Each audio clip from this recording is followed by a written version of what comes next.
খুলনাবাসী শুধু শোনা না, এখান থেকে এবার জীবনটা মিলাবেন। আসরের নামাজের সময় দুইজন ফেরেশতাকে আমার আল্লাহ পাঠিয়ে দিলেন হযরতে লূত নবী আলাইহিস সালামের কাছে। ভালো করে শুনবেন। দুইজন ফেরেশতা এসে ডাক দিয়ে বলে, আল্লাহর নবী লূত, আমরা এখানে আল্লাহর গজব নাজিল করব। আপনার আত্মীয় স্বজন যা আছে, উম্মত যা আছে, তাদেরকে নিয়ে আপনি চলে যান। মাগরিবের সময় এখানে গজব নাজিল হবে, কিন্তু সাবধান। ফানজাইনাহু ওয়া আহলাহু ইল্লা মারাতাহু কানাত মিনাল গাবিরিন। আপনি নিয়ে যান আপনার উম্মতদেরকে, আপনার আত্মীয় স্বজন যারা আছে, কিন্তু সাবধান, আপনার স্ত্রীকে নেবেন না। প্রশ্ন আসতে পারে, লূত নবীর স্ত্রীর চরিত্র খারাপ ছিল? এই জবাব দিলেন না? না না, এই পৃথিবীতে কোন নবীর স্ত্রীর চরিত্র খারাপ ছিল না, কারণ কোন হারাম রক্তের ভেতরে আল্লাহ নবীদের রক্ত প্রবেশ করার নাই। পৃথিবীর প্রতিটি নবী ছিল নেতা, তারা শুধু এলাকার জন্য নেতা ছিলেন। আর আমাদের নবী মুহাম্মদ রাসূলুল্লাহকে আমার আল্লাহ বানিয়েছেন বিশ্ব নেতা। এই জন্য আল্লাহ ডাকও দিয়েছেন ইয়াসিন, হে নেতা। সুবহানাল্লাহ বলতে পারেন না? খুলনাবাসী, এখান থেকে আমি একটা শিক্ষা নিয়ে এসেছি তাফসীরের ভাষায়। নবীদেরকে আমার আল্লাহ যেহেতু নেতৃত্বের গুণাবলী দিয়েছিলেন, তারা নেতা ছিল। এই জন্য নেতা যে পেট থেকে আসবে, ওই পেটটা ভালো রাখা দরকার। এই জন্য কোনো হারাম রক্তের ভেতরে আল্লাহ নবীদের রক্ত প্রবেশ করার নাই। আর আমরা এমন এমন নেতা দেখি যাদের রক্তই ঠিক নেই। বাংলাদেশে পাবেন না আপনি? তাদের মা এক ধর্মের, বাবা এক ধর্মের। কি করে জন্ম দো আসলা?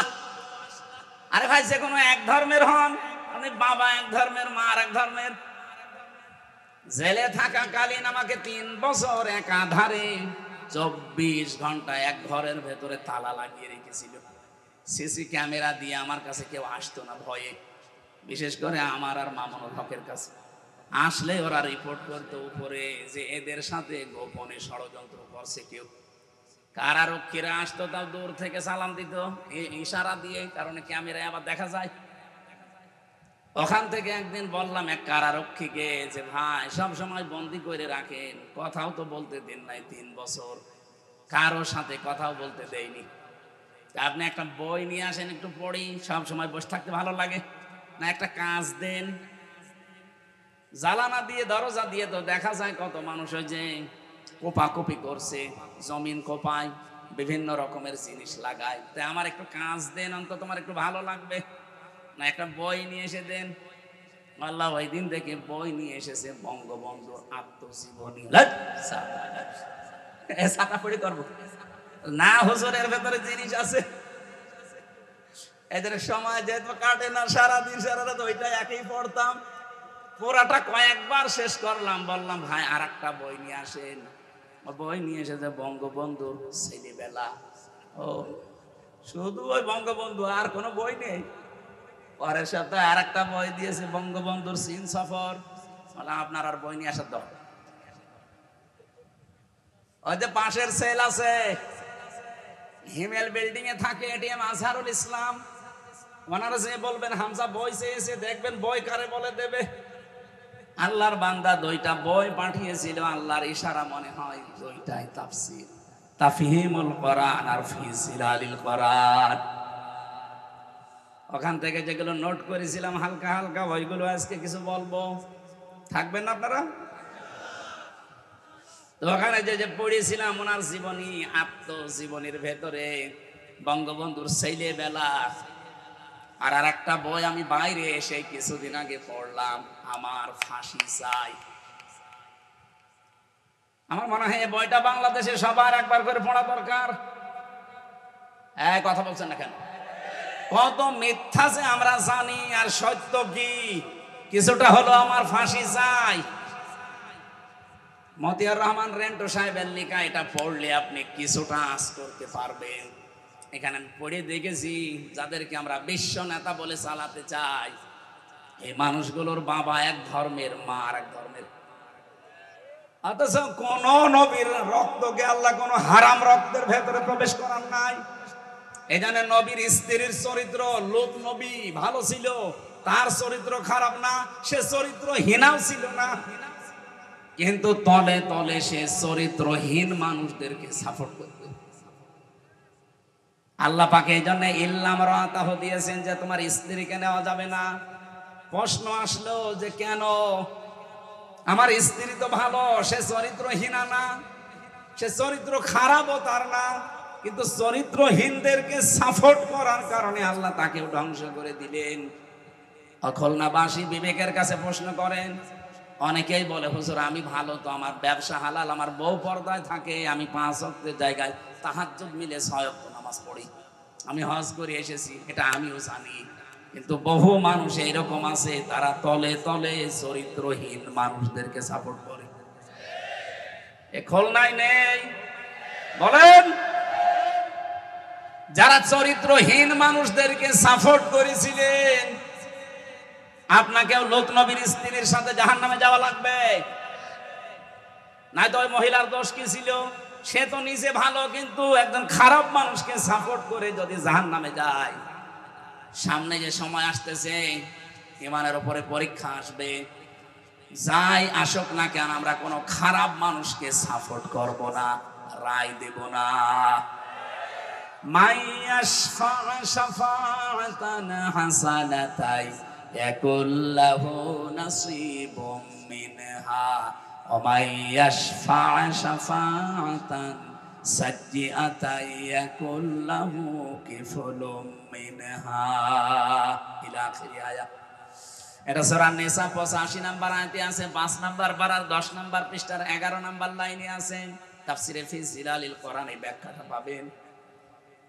কোন মানুষ যদি দুনিয়ায় একটা ভালো কাজে সাপোর্ট করে, সুপারিশ করে, রায় দেয়, ভোট দেয়, সমর্থন জানায়, পেছনে থাকে, ওই লোকটা ভালো কাজ করে যা পাবে আপনি শুধু সাপোর্ট করে তাই পাবেন।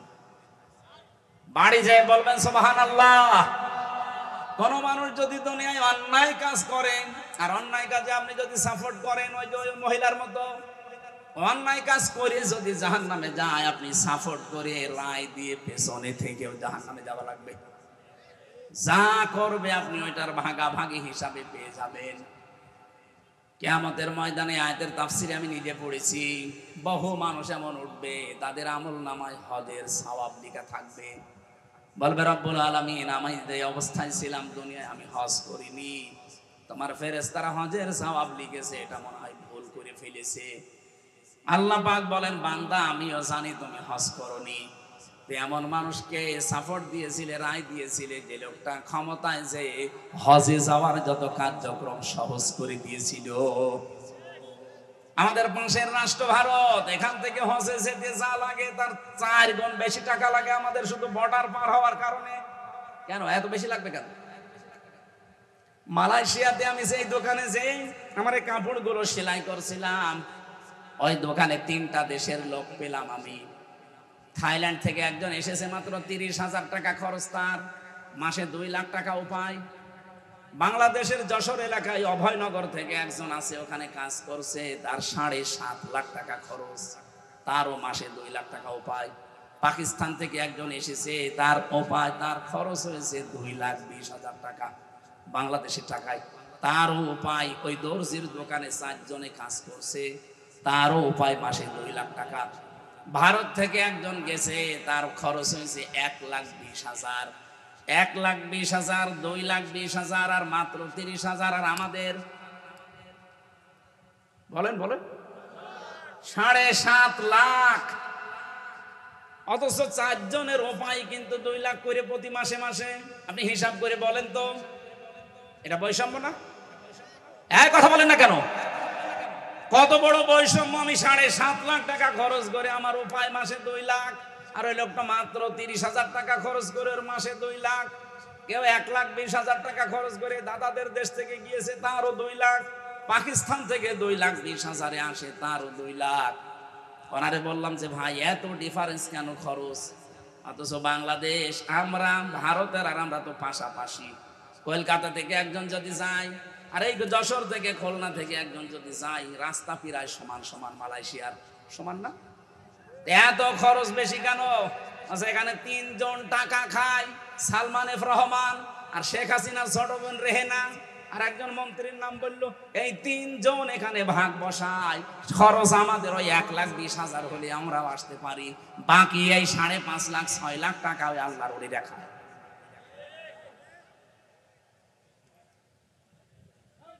হাসিনার সাওয়াল বিদেশে পড়তে 450 কোটি টাকা খরচ করেছে। এই টাকাগুলোকে ওর বাবার টাকা। একটা ছেলে পড়াতে যদি 450 কোটি টাকা খরচ হয়, শুধু বান্ধবীদের পেছনে আল্লাহর রাস্তায় উড়িয়েছে টাকা। না, এইটা আর হতে দেওয়া যাবে না সামনে।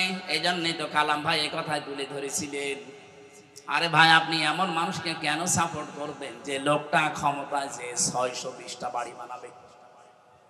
জনগণের জন্য যদি এই লোকটা কাজ না করে ঘাড়ে ধাক্কা দিয়ে বের করে দেবেন, কোনো অসুবিধা নেই। এমন মানুষ আমরা সামনে পাঠাতে চাই, আমার এই সুপারিশে, আমার এই রায়ে, আমার এই ভোটে ও যেন ভালো কাজ করে, হজের পক্ষে কাজ করবে, নামাজের পক্ষে কাজ করবে, জাকাতের পক্ষে কাজ করবে। ও জাকাত দিয়ে যে সওয়াব বাংলাদেশে মানুষ পাবে, আমি একটা রায় দিয়ে সমর্থন জানি একই সওয়াব পাবো। আমি আবার বলছি ভাই, হযরতে লূত নবীর স্ত্রীর চরিত্র কিন্তু খারাপ না, তার পুরা জীবনী আমি পড়ে দেখেছি তাফসিরে ফিসির আলিম কোরআনে। একটাই মাত্র কারণ, সে চরিত্রহীনদেরকে সাপোর্ট করত। আপনি নিজের সাথে এবার মিলান। আমি বহু মানুষকে বলতে শুনি যে তারা নিজেরা ভালো মনে করে যে আমি ভালো, আমি নামাজ পড়ি, রোজা রাখি, হজ করে এসেছি, আমি কিন্তু হালাল খাই, পর্দায় থাকি। আরে ভাই আপনি এমন মানুষকে সাপোর্ট করেন, এমন মানুষের পেছনে থাকেন যার চরিত্র ভালো না। কথা বলেন। যে লোকটা চাঁদাবাজির সাথে জড়িত, যে লোকটা মদ খায়, রাত 9টার পরে যে লোকটার মাটিতে ঠিক মতো পা পড়ে না, রিকশা ছাড়া বাড়ি যেতে পারে না, এমন মানুষ বাংলাদেশে ছিল না? আমি আপনাকে বাঁচাতে চাই। ফাআনজাইনাহু ওয়া আহলাহু ইল্লা মারাতাহু কানাত মিনাল গাবিরিন। এই আয়াত কিন্তু কিয়ামতে আপনার বিপক্ষে যাবে। এজন্য আমরা সাবধান এখন থেকে। এমন মানুষকে সাপোর্ট করা যাবে না, পেছনে থাকা যাবে না যে এই লোকটার চরিত্র আসলে ভালো না। আপনি যাই মনে করেন না কেন, এটা যদি আপনার কাছে দুনিয়ার কথা মনে হয়, হ্যাঁ এটাই দুনিয়ার কথা। এটা যদি রাজনীতির কথা মনে হয়, এইটাই রাজনীতির কথা। এটা যদি ধর্মের কথা মনে হয়, এইটাই ধর্মের কথা। আপনি না বুঝলেও আমি যেহেতু বুঝেছি, কোরআন তাফসীর পড়ে আমি বোঝালাম, আপনি এখন চেষ্টা করেন বোঝার। সূরা আরাফের 83 নম্বর আয়াতটা আপনি নিজের জীবনে মিলাবেন। লূত নবীর মতো এত বড় দামি নবীর স্ত্রীকে আল্লাহ ক্ষমা করেন না, আর আপনাকে আল্লাহ মাফ করে দেবে। কিছু লোক উঠবে, আমলনামায় লেখা থাকবে জেনার গুনাহ। লোকটা বলবে, আল্লাহ ফেরেশতারা ভুল করেছে, আমি তো জীবনেও জেনা করিনি। আল্লাহ বলেন, আমি জানি জেনা তুমি করনি, আমি জানি, কিন্তু এমন মানুষকে রায় দিয়েছিলে, এমন মানুষের পেছনে স্লোগান দিতে থাকতে, যে লোকটা ক্ষমতা পেয়েছেন আর লাইসেন্স দিয়েছিল, এ দেশে দেয়নি। কথা বলেন। আজ সুর তুলছে, সেনা যারা করছে পতিতালয়ে, তাদেরকে শ্রমিকের মর্যাদা দেওয়া লাগবে। আরে ভাই, শ্রমিকের মর্যাদা যদি তাদেরকে আপনি দিতে চান, কিছুদিন পরে ডাকাত বলবে যে আমাদেরকেও শ্রমিকের মর্যাদা দিন, কারণ আমরাও কাজ করে খাই। কি ডাকাতি করা শ্রমের কাজ না? কত বড় বিশাল গাছ 4-5 জন ধরে রাস্তায় ফেলে রাখে, গা ঘেমে যায়। আমি একবার ধরা পড়েছিলাম এই আশাশুনি থেকে যাওয়ার সময়, রাস্তায় দেখি রাত 1টার সময় বিশাল গাছ ফেলা। আমি কাজ খুলে দিলাম, মুখ বের করে দেখি ওর মুখ বাঁধা, হাতে বড় ছুরি। ওর দৃশ্য দেখে আমি ভয়ে টাকা আগে বলছি নিন। আমারে বলছো, হুজুর আপনার টাকাও নেব, আল্লাহ মাফ করবে। তাড়াতাড়ি আল্লাহ মাফ করবে মানে এত বড় গাছ ফেলে বসে আসো, তাড়াতাড়ি টাকা নিয়ে আমার গাছটা তুলে গাড়িটা ছেড়ে দাও। না, আপনার টাকা নেব না। আমার ওদিন টাকাও কম দিয়েছিল। এখানে টাকা ফেরত দিয়েছে, বলেন আমি তাদের চেহারার দিকে তাকিয়ে দেখেছি তারা ক্লান্ত, কারণ সারা রাত তারা এভাবে জেগে আছে। এত পরিশ্রমের কাজ, এত কষ্টের কাজ, ওরা 2 দিন পরে যদি বলে আমাদেরকেও শ্রমিকের মর্যাদা দেওয়া লাগবে, আমরা ডাকাতি করে খাই, কি বলতে পারে না? কমিশনে বসে বসে এই সমস্ত রিপোর্ট গুলো দিয়েছিল, সব রিপোর্ট গুলো এখন বাতিল ঘোষণা সামনে আসতেছে, কারণ এগুলো একটাও জমা দেওয়ার মতোই না। আমার মাঝে মাঝে 318 পৃষ্ঠাটা পুরো আমি পড়ে দেখেছি। আমার মাঝে মাঝে এদের লেখাগুলো দেখলে মনে হয় এগুলো মেয়াদ উত্তীর্ণ গাঁজা খাওয়া মানুষ। মেয়াদালা গাঁজা খেলেও তো মানুষ এত উল্টাপাল্টা কথা লিখতে পারে না। বলছে দেহ আমার, সিদ্ধান্ত আমার। দেহ আপনার মানে এ দেহ আপনার বাপ দিয়েছে। আপনার বাবা আমার তো দায়িত্ব ছিল শুধু বিছানায় থাকা, বাকি যা করার কে করেছে? বলেন বলেন। ফালিয়ানজুরিল ইনসানু মিম্মা খুলিকা মিম্মা দাফিকিন ইয়াখরুজু মিন বাইনিস সুলবি ওয়াত তারাইব। রব্বুল আলামিন জানিয়েছেন মানুষকে একটু গবেষণা করে না, নজর করে না, ভালো করে দেখে না। নাসারা মানে গবেষণা করে দেখা। একটু চিন্তা ভাবনা করে কি মানুষ দেখে না যে কি জিনিস দিয়ে আমি তারে বানালাম? বাবার স্ফলিঙ্গ দিয়ে দ্রুত গতিতে বের হয়ে যাওয়া ওই নাপাক পানি দিয়ে আমি আল্লাহ তাকে বানিয়েছি। এখানে আমার আল্লাহ একটা মজার শব্দ ব্যবহার করেছেন, সলবন আর তারাইব। তাফসিরে দেখেছি সলবন বলা হয় পুরুষের লজ্জা স্থানকে, এটা 1 বচন দিলেন আল্লাহ। আর তারাইব এটা মেয়েদের লজ্জা স্থান বলার সময় আল্লাহ বহু বচন দিয়েছেন। মুফাসসির লিখেছেন এই জন্য আমার আল্লাহ 1 বচন আর বহু বচন দিলেন, কারণ দুনিয়াতে সন্তান নিয়ে আসার জন্য বাবার চাইতে মায়ের কমপক্ষে 3 গুণ কষ্ট বেশি হয়। 10 মাস 10 দিন পেটে রাখার এই কষ্ট দুনিয়ার কোনো বাবা আজ পর্যন্ত টের পেয়েছে? বলেন বলেন। আরে টের পাবেও না কোনোদিন। 2 নম্বরে পৃথিবীতে নিয়ে আসার যে কষ্টটা ডেলিভারির, এটা আজ পর্যন্ত কোনো বাবা টের পায়নি, এটা টের পেয়েছে কে? মা। 3 নম্বরে 2 বছর পর্যন্ত কমপক্ষে তারে দুধ খাওয়ানো লাগে, যদিও দুধ খাওয়ানোর দায়িত্ব মায়ের না। দুধ খাওয়ার দায়িত্ব কার? আল্লাহ। আল্লাহ দুধ খাও। কোথায় আছেন আপনি? এদিকে তাকান।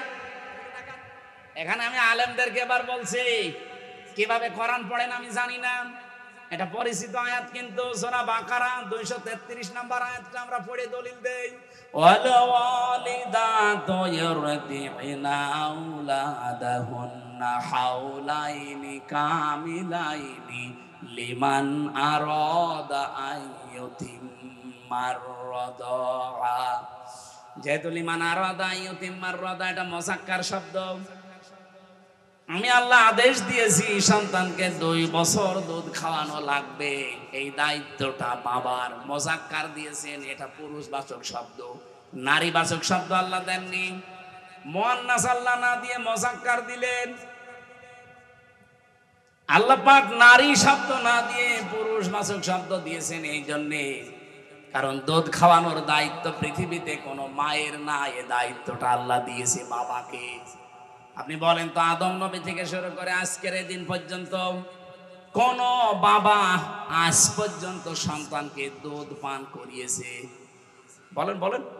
তাহলে আয়াতটা আপনি কিভাবে ব্যাখ্যা করবেন করেন তো? এত বাস্তবতার সাথে মিলছে না। আল্লাহ বলছেন আমি দায়িত্ব দিয়েছি দুধ খাওয়ানোর, এটা পুরুষের। লিমান আরাদ এটা মুযাক্কার শব্দ, লিমান আরাদা আইয়ুতিম্মার রাদা এটা মুআন্নাস না, মুযাক্কার। আপনি মিলাবেন কি করে? আপনি বলেন। বাবার দায়িত্ব এটা মায়ের না। মা যদি দায়িত্ব পালন না করে দুধ খাওয়ানোর মায়ের গুনাহ হবে না। কথা বুঝতেছেন? মায়েকে বলা মনে হয় আমার ঠিক হচ্ছে না, কারণ আমার ম্যাডাম যদি এখন লাইভ দেখে, আমার ওই ছোট বাচ্চার বয়স এখন 7 মাস, বাড়ি গেলে যদি বলে হুজুর এদিকে আসেন, কি ওয়াজ করলেন, ওয়াজ আপনারা এবার খাওয়াবো, কারণ মেয়ের দুধ খাওয়ানোর দায়িত্ব বাবার, আমার না। আপনার মেয়ে আমি দুধ খাওয়িয়ে দেব, কিন্তু বছরে বছরে 10 লাখ টাকা দেওয়া লাগবে, না আপনার মেয়ে আপনি নিয়ে যান। আমি এটা মুসিবতে পড়ে যাবো না? মাইকে বলবো না, থক্কু। সম্মানিতা মা বোনেরা, আসলেও দায়িত্বটা আপনার না, বাবারই দায়িত্ব। আপনারা যে দয়া করে পালন করে দেন, এই জন্য আপনাদেরকে ধন্যবাদ। নবীজিও জানিয়েছেন, কোন মা যখন সন্তানের মুখে প্রথম ফোঁটা দুধ দেয়, একটা মরা মানুষ চিন্তা করে দিলে যে সওয়াব হয়, ওই সওয়াব আল্লাহ মাকে দান করেন। আপনাদের যে তারা ঈদের বহু বছর বলছিলাম, এমনি এমনি আপনাদের মর্যাদা আল্লাহ বাড়িয়ে দেননি। ডেলিভারির কষ্টটা এক, দুধ খাওয়ানো এক, আর পেটে রাখা এক, এই 3টা কষ্টের কারণে দুনিয়ায় যত বাবা আছে, বাবাদের তুলনায় কম পক্ষে 3 গুণ মর্যাদা আপনাদের বেশি। বলেন সুবহানাল্লাহ। দুঃখজনক হলেও সত্য, বহু জায়গায় এখন আমরা দেখতে পাচ্ছি হাজারো পরিবারে এই মায়ের মর্যাদা 3 গুণ না, 1 গুণ সন্তান আমরা দিতে পারছি না। কথা বলছেন না কেন? মায়ের এই মর্যাদা 3 গুণ যেখানে দেওয়ার দরকার, বাবার চাইতে 1 গুণও দিতে পারছি না। আর এর পেছনে দায়ী অধিকাংশ পরিবারে তার বউগুলোর কারণে সন্তান মন থেকে চাইলেও পারে না। সেদিন আমি রাঙ্গামাটি গিয়েছিলাম জেলখানায় যাবার আগে। আসার সময় দেখি একটা বৃদ্ধাশ্রম। কমিটির লোককে বললাম, আমার একটু নিয়ে চলো দেখি, কারণ বৃদ্ধাশ্রম দেখার আমার খুব শখ। ভেতরে যে দেখি কলেজের এক অধ্যাপক, বিসিএস ক্যাডার, পা ধরে কাঁদতেছি মায়ের। ওর মা বলছে, বাবা আমি যখন মারা যাব, আমার মাথার উপরে যে ফ্যান আছে, এই ফ্যানটা পাল্টিয়ে নতুন ফ্যান লাগিয়ে দিবি, এই ফ্যানটা চলে না। ছেলেটা কৌতূহলে জিজ্ঞাসা করছে, মা তুমি তো মরেই যাবে, তখন আবার ফ্যান কি হবে? মা বলছে, বাবা আজ 3 মাস আমি এখানে আছি, এই ফ্যানটা ভালো ঘোরে না। আমি বারবার কর্তৃপক্ষকে বলেছি, কিন্তু তারা আমার কথা শোনে না। আমার মনে হয় তুই আমার সাথে যে আচরণ করলি, এই কিছুদিন পরে তোর সন্তান তোর এখানে রেখে যাবে। কিন্তু তোর তো ঘুম হবে না ফ্যান ছাড়া।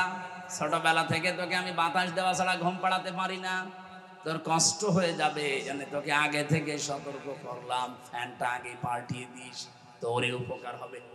হঠাৎ দেখি ওর মা ওর হাতের উপরই মরে গেল।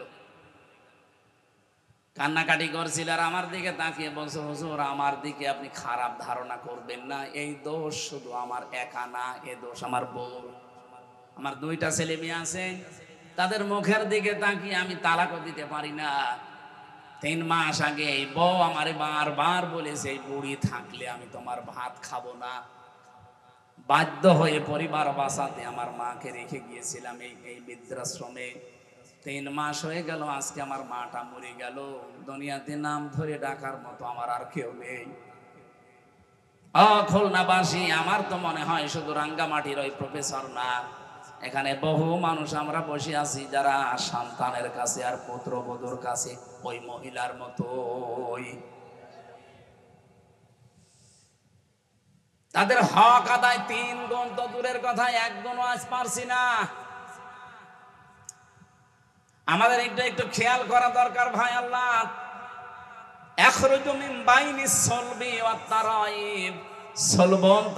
এমনিতেই দেয়নি এগুলো। যারা আজ বললেন যে দেহ আমার, সিদ্ধান্ত আমার, এটা কোরআনে কারিমের ব্যাপারে তহমত দেওয়া। আপনি মনে হচ্ছে কোরআনের বিরুদ্ধে মামলা দিয়েছেন। আপনি কি করে বলতে পারেন যে দেহ আমার, সিদ্ধান্ত আমার? দেহ আল্লাহর সিদ্ধান্ত। বলেন বলেন। হালাতা আলাল ইনসান হাইনুম মিনাদ দাহরি লাম ইয়াকুন শাইয়াম মাযকুরা। মানুষকে একটু চিন্তা করে না যে দুনিয়ায় আসার আগে উল্লেখ করার মতো কিছু ছিল না। দুনিয়াতে ওর এমন সময়ও গেছে, এই পৃথিবীতে আসার আগেও যে উল্লেখ করবো যে হামজা, এরকম উল্লেখ করার মতো কিছু ছিলাম। সুতরাং এই কথাগুলো যারা দিয়েছেন সবগুলো ইসলাম বিদ্বেষী কথা, কোরআনের বিরুদ্ধে কথা। আমরা চাই এগুলো মানা দূরের কথা, ডাস্টবিনে নিক্ষেপ করা দরকার। সুতরাং এমন মানুষকে যদি আপনি সামনে ঠেলে দেন যে মানুষ যে আল্লাহর কোরআনের বিপক্ষে অবস্থান নেবে, জেনা ব্যভিচারের রাস্তা উন্মুক্ত করে দেবে। আপনি যদি এরকম মানুষকে সাপোর্ট করেন, পেছনে থাকেন, কিয়ামতে যখন উঠবেন দেখবেন জেনার গোনা লেখা আছে আমলনামায়। বলবেন আল্লাহ আমি তো ভালো ছিলাম, জেনা করিনি কোনোদিন, আমার মনে আছে, ফেরেশতারা বানিয়ে লিখেছে। আল্লাহ তখন এই প্রশ্নের জবাবে বলবেন আমি জানি জেনা করনি। এমন মানুষের পেছনে ছিলে, এমন মানুষকে সাপোর্ট দিয়েছিলে, রায় দিয়েছিলে, ভোট দিয়েছিলে, যে লোকটা সিআর পেয়ে জেনা জারি করে দিয়েছিল লাইসেন্স দিয়ে। এমন মানুষকে সামনে পাঠানো লাগবে যারা বাংলাদেশে জেনার অনুমতি দেবে। কথা বলেন না কেন? এটা তো ফেরেশতারা করবে নাকি? এ কথা বললেই যে আপনি রাজনীতি মনে করেন, আপনি যে ধরা খাবেন আপনি টের পাচ্ছেন। লূত নবীর স্ত্রী ধরা খেয়ে বসে আছে। বাংলাদেশে বহু মানুষ এগুলো বোঝার পরও না বোঝার ভান করে ধরা খেয়ে বসে আছে। যারা যেভাবে চলে যাচ্ছে আপনি তাকান তাদের দিকে, আমার মনে হয় কবর খুঁড়লেও আপনি শাস্তি দেখতে পাবেন। বারবার আপনাকে বাঁচানোর জন্য আমার কি দরকার ছিল এগুলো কথা বলার? আমি তো কোরবানির আয়াত পড়েছি, কোরবানির দিকে চলে যেতে পারতাম, কিন্তু আমি কোরআন হাদিস যা পড়ে বুঝতে পারছি এ দেশে বহু মানুষ অন্যায় চরিত্রহীন খারাপ মানুষকে শুধু সাপোর্ট দিয়ে জাহান্নামে চলে যাচ্ছে, ওই লূত নবীর স্ত্রীর মতো। আল্লাহ আমাদের সবাইকে যেন অন্তত বোঝার মধ্যে সম্মতি দান করেন, বলেন আমিন। প্রথম কথায় কি বুঝলাম? এই দুনিয়াতে যদি কেউ কোরআনের পেছনে সময় এবং সম্পদ ব্যয় করে, কিয়ামতের দিন তার জবাব আল্লাহর কাছে দেওয়া লাগবে। বলেন বলেন। আপনি সে জন্মের পর থেকে কিন্তু এটা শুনছেন যে জবাব জবাব, বোঝেন এটা কি?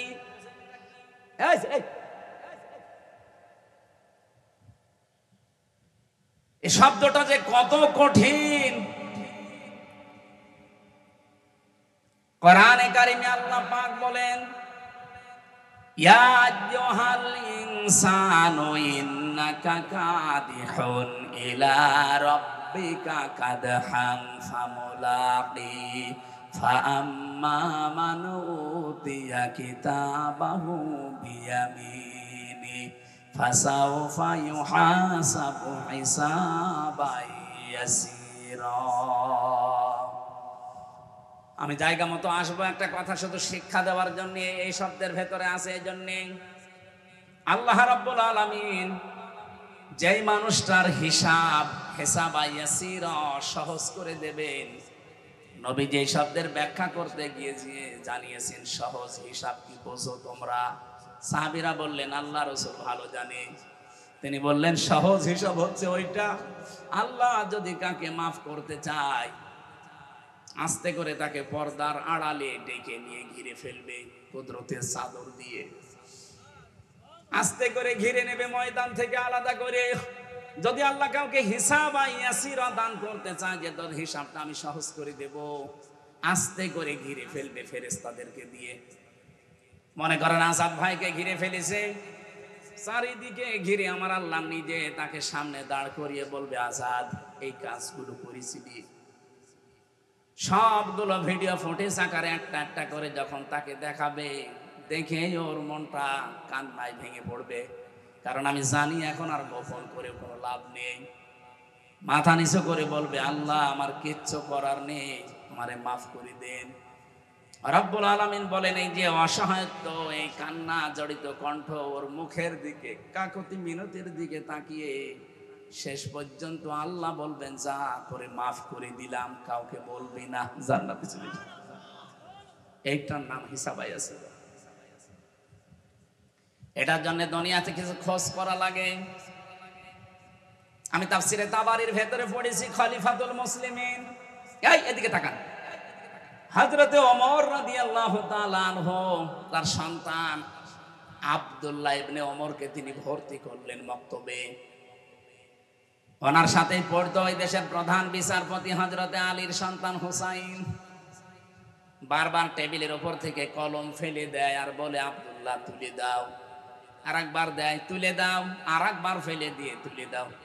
প্রেসিডেন্টের ছেলে তো মেজাজ খারাপ হয়ে গেছে, বারবার কলম ফেলে দেওয়ার আমারে তুলতে বলো, আমি কি তোমার খাদেম চাকর নাকি?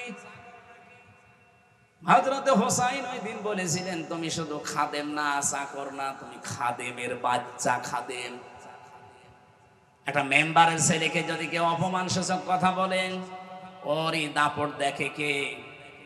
অথচ 12,500 বর্গ মাইলের প্রেসিডেন্ট হযরত ওমর, তার সন্তান। প্রেসিডেন্টের ছেলেকে যেই বলেছে তুমি খাদেমের বাচ্চা, খাদেম, মন গেছে, মেজাজ গেছে গরম হয়ে। বাড়িতে যেয়ে বলছে, আব্বা আমি আর পড়বো না। কেন? আমারে গালি দিয়েছে, তোমাকেও গালি দিয়েছে। বিচার যদি না করো হোসাইনের, ছোট মানুষ তো, বিচার চাই। হযরত ওমর বিচক্ষণ মানুষ, তিনি বললেন বিচার এখন না, জমার দিন।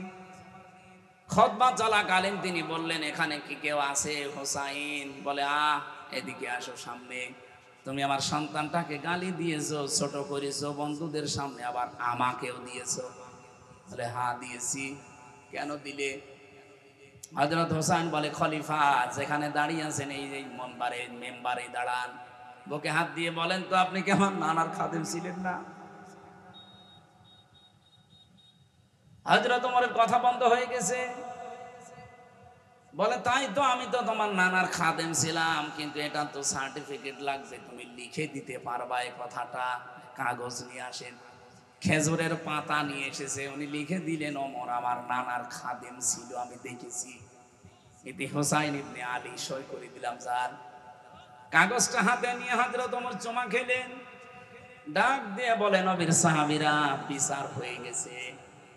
ছোট মানুষ তো আব্দুল্লাহ বোঝে নাই, বলে, আব্বা তুমি তো হোসেনকে কিছু বললে না, বিচার কি করে হয়ে গেল? হযরত ওমর বলে, সন্তান যে বিচার করেছি দুনিয়া না, উভয় জগতেই কাজে লাগবে। আমি যখন মারা যাব, কাগজটা আমার কাফনের ভেতরে দিয়ে দিও। কিয়ামতে আল্লাহ পাক যখন তার সামনে আমারে দাঁড় করাবে, জীবনের কিছু যদি আল্লাহর ভালো না লাগে, এই কাগজটা দেখাবো, ডাক দিয়ে বলবো, রব্বুল আলামিন কাগজটার দিকে একটু তাকাও, একটু দেখো, তোমার নবীর নাতি লিখে দিয়েছে আমি নাকি নবীর খাদেম ছিলাম। এই ওসিলাই হলেও তুমি আজকে আমারে মাফ করে দাও। এর নাম হিসাব। দুনিয়াতে জান্নাতের সার্টিফিকেট যারা জীবিত অবস্থায় পেয়েছিলেন, তার ভেতরে হযরত ওমর 2 নম্বরে। নবীজি বলেন, কেউ যদি আকাশের তারকা গণনা করে হয়তো একদিন শেষ করে ফেলবে, কিন্তু ওমর মুসলমান হওয়ার পর থেকে যত নেকির কাজে আঞ্জাম দিয়েছে, কেউ যদি ওমরের নেকি গণনা করে কোনোদিন শেষ হবে না।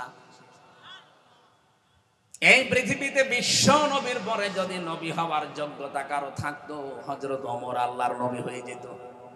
সব কিছু আল্লাহ তাকে দিয়েছিলেন, এত যোগ্যতা সম্পন্ন মানুষ। কোন রাস্তা দিয়ে হেঁটে গেলে 40 দিন শয়তান ওই রাস্তায় যেতে ভয় পেত। আপনি চিন্তা করেন মর্যাদা কোথায় পৌঁছিয়েছে তার। এই মানুষটা যদি জীবনের হিসাব নিয়ে এই চিন্তায় থাকে, আমাদের কি হয়েছে? আপনি পারবেন? হিসাব অত সহজ না। দুদুক না যে 2 লাখ মেরে দিলাম, এই টাকা উল্টা উল্টিয়ে দিল।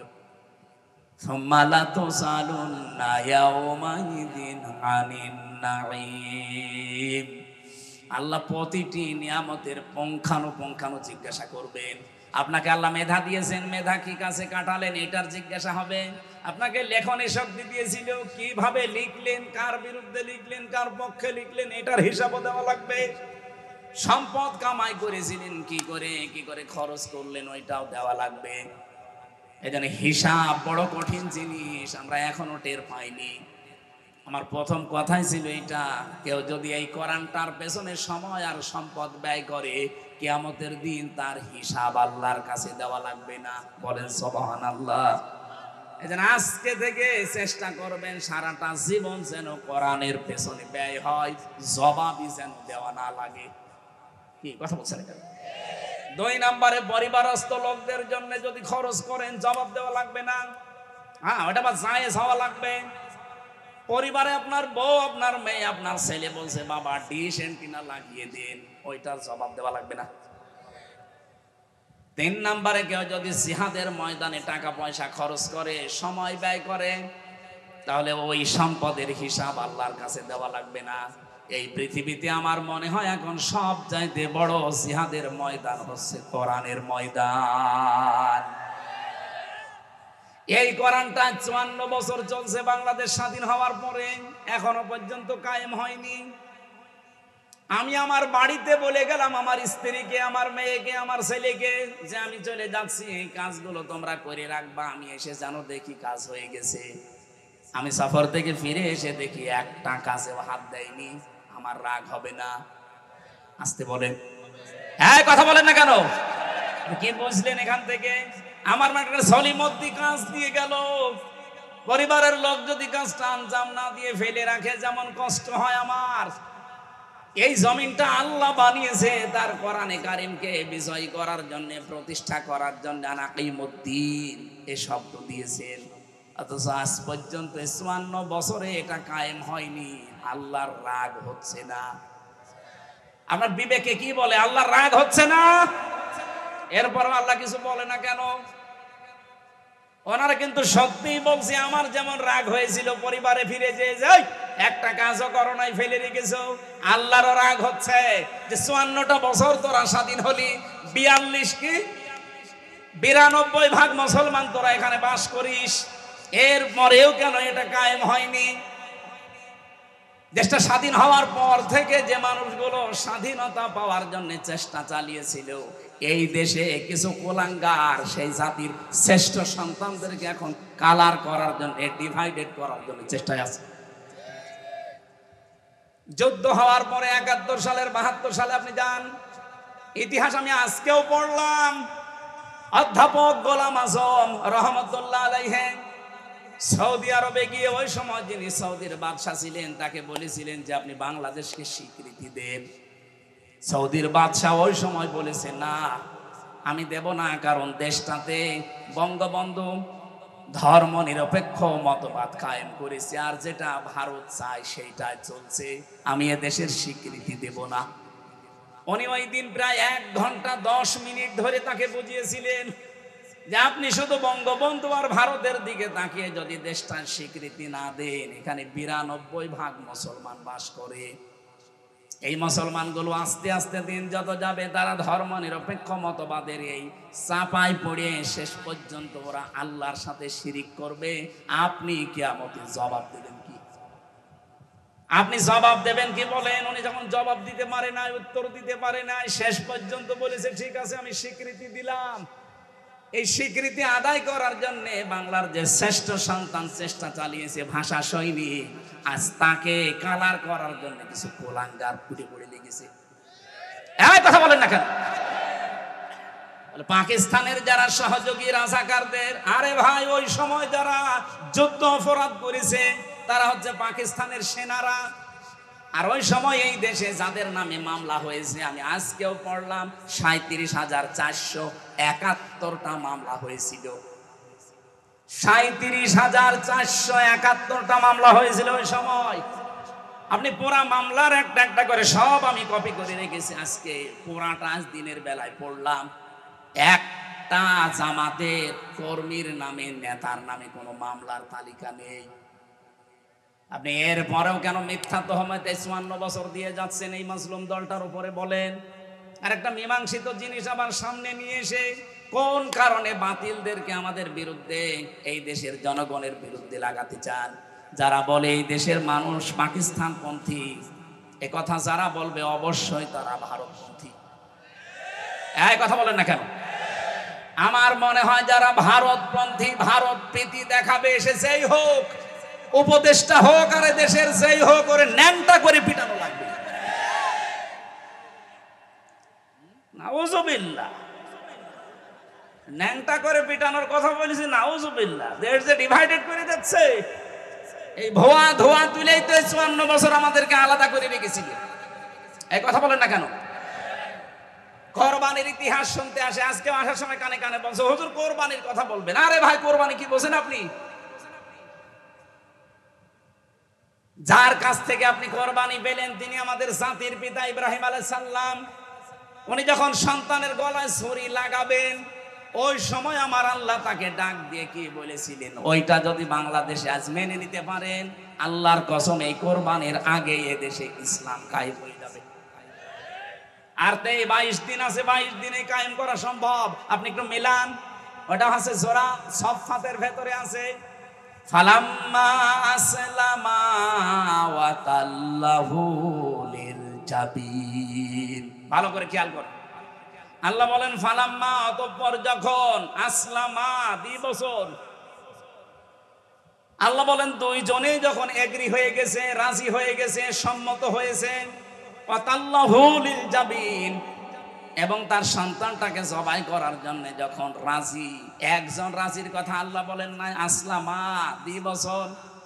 হযরত ইব্রাহিম 86 বছর বয়সে সন্তানটা পেয়েছিলেন, তিনি এই সন্তানকে জবাই করার জন্য যখন রাজি। 2 নম্বরে ইসমাইল নবী, এত শখের এত আদরের সন্তান, 13 বছর বয়স মাত্র।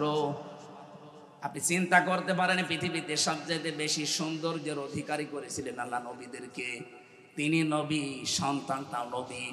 কত সুন্দর হতে পারে চেহারা, তাও 2 বছর 5 বছর বিয়ের পরে না, 86 বছর পরে হওয়া। কত আদরের ধন, উনিও যখন রাজি, চিন্তা করলেন না আমি জবাই দেব না এখন, যেহেতু চোখ বাঁধা ছিল, জবাই দেওয়ার জন্য তিনি নিয়ত করেছিলেন, কিন্তু ছুরিটা প্রথমে ওই যে পাথরের উপরে যখন নিক্ষেপ করলেন, পাথর কেটে গেছে। মনে মনে ভাবলেন দুইজনেই তো আমরা রাজি আছি, আমার সন্তানটা রাজি হইল কেন, আমি এটা দেখব। এবার আসেন তো আমি মূল কথা যেটা বলার জন্য আয়াতটা পড়েছিলাম, হযরত ইসমাইলও রাজি, ইব্রাহিমও রাজি, দুইজনেই যখন রাজি, আল্লাহ তখন কিন্তু ডাক দিয়েছেন, এর আগে ডাক দেননি। রব্বি হাবলি মিনাস সালিহিন, সন্তানের গোলামিন হালিম মানে ধৈর্যশীল সন্তানের সুসংবাদ তোমারে দিলাম। উনি এইটা মনে রেখেছিলেন। এটা তাফসিরে খাজেনের ভেতরে আমি পড়েছি, হযরত ইব্রাহিম মনে রেখেছিলেন যে আল্লাহ আমাকে গোলামিন হালিম দিয়েছে। এটা কি চাচা হালিম না মামা হালিম? গোলামিন হালিম, আমাকে সহনশীল একটা পুত্র সন্তানের সুসংবাদ দিল। এই যে কেমন হালিম আমি দেখব। এই জন্য নাকি যখন আল্লাহ স্বপ্ন দেখিয়েছিলেন যে প্রিয় বস্তু কোরবানি করো, তিনি উট উট উট চালাচ্ছিলেন, কোরবানি কবুল হয়নি। ফালাম্মা বালাগা মাআহু সা'য়া ক্বালা ইয়া বুনাইয়া ইন্নী আরা ফিল মানামি আন্নী আযবাহুকা ফানজুর মাযা তারা। আমি কয়েকটা শিক্ষা এখান থেকে বের করতে পেরেছি, দেখেন তো আপনি মিলাতে পারেন কিনা। সন্তানটা যখন একটু নড়াচড়া করা, বাবার কাজে লাগার মতো বয়স হয়েছে, 12-13 বছর, আল্লাহ তখনই কিন্তু স্বপ্ন দেখালেন, ডাক দিয়ে বললেন প্রিয় বস্তু কোরবানি করো। হযরত ইব্রাহিম কোরবানি করার জন্য যা করেছিলেন ওগুলো কবুল হয়নি, উট ভেড়া দুম্বা। মনে মনে ভাবলেন আমার কাছে সবচাইতে প্রিয় তো আমার সন্তান। এবার তিনি সন্তানটাকে ডাক দিয়ে বললেন, হে আমার কলিজার টুকরা, হে আমার আদরের সন্তান, আমি স্বপ্নে দেখলাম যে তোমাকে জবাই করছি, এখন তোমার রায় বলো। আমার প্রশ্ন হচ্ছে বিধানটা কার? বলেন বলেন, পালন করছেন কে? না না, আপনারা শুনছেন না, বলেন বিধানটা কার? পালন করছে কে? সাধারণ মানুষ না, একজন নবী। হযরত ইব্রাহিমের পুরা জীবন আল্লাহ কোরআনে দিয়েছেন, আমি তার জীবন পুরাটা কোরআনে পড়ে দেখেছি। 50টা পরীক্ষা আল্লাহ তাকে দুনিয়ায় করেছিলেন, আর 50টা পরীক্ষায় তিনি উত্তীর্ণ, একটাও ফেল করেননি। তার ঈমান সম্পর্কে পরীক্ষা ছিল 10টা, পুরা কোরআনে আল্লাহ সাজিয়েছেন। তার আমল সম্পর্কে পরীক্ষা ছিল 30টা, পুরা কোরআনে এগুলো আছে। আর তার এই যে 3.5 হাত বডির ভেতরে পরীক্ষা ছিল 10টা, ওকে 30, ওদিকে 10, এদিকে 10, 50টা। আমি যদি ওই সাবজেক্ট আজকে নিতাম, পুরা 50টা পরীক্ষা আপনাকে আমি শোনাতে পারতাম, যে জাতির পিতা এমনি এমনি হননি, 50টা পরীক্ষা আমার আল্লাহ তাকে করেছিলেন। না, খেয়াল করেন ভাই, 50টা পরীক্ষা করার পরে তিনি প্রতিটা পরীক্ষায় পাশ করে যাচ্ছেন। এই পরীক্ষাটা এসে তিনি চিন্তা করলেন কি, আমাকে আল্লাহ তো হালিম দিয়েছে, আমি আল্লাহর বিধান পালন করব, কিন্তু আমার সন্তানের কাছে অনুমতি নেওয়ার দরকার কি?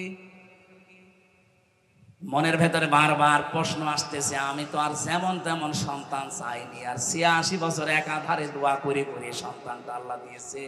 কেমন হালিম, কেমন ধৈর্যশীল, আমি এইটা আজকে দেখতে চাই। তিনি এই জন্য অনুমতি নিয়েছিলেন।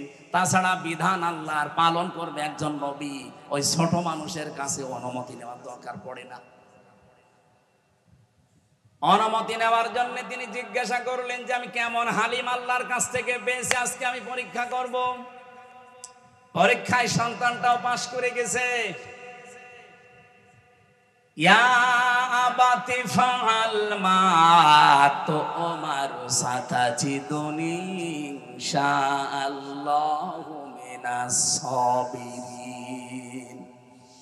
সন্তান ডাক দিয়েছে, আমার সম্মানিত পিতা, যা স্বপ্নে দেখেছেন আপনি আদিষ্ট হয়েছেন পালন করেন, আপনি আমাকে ধৈর্যশীলদের মধ্যে পাবেন।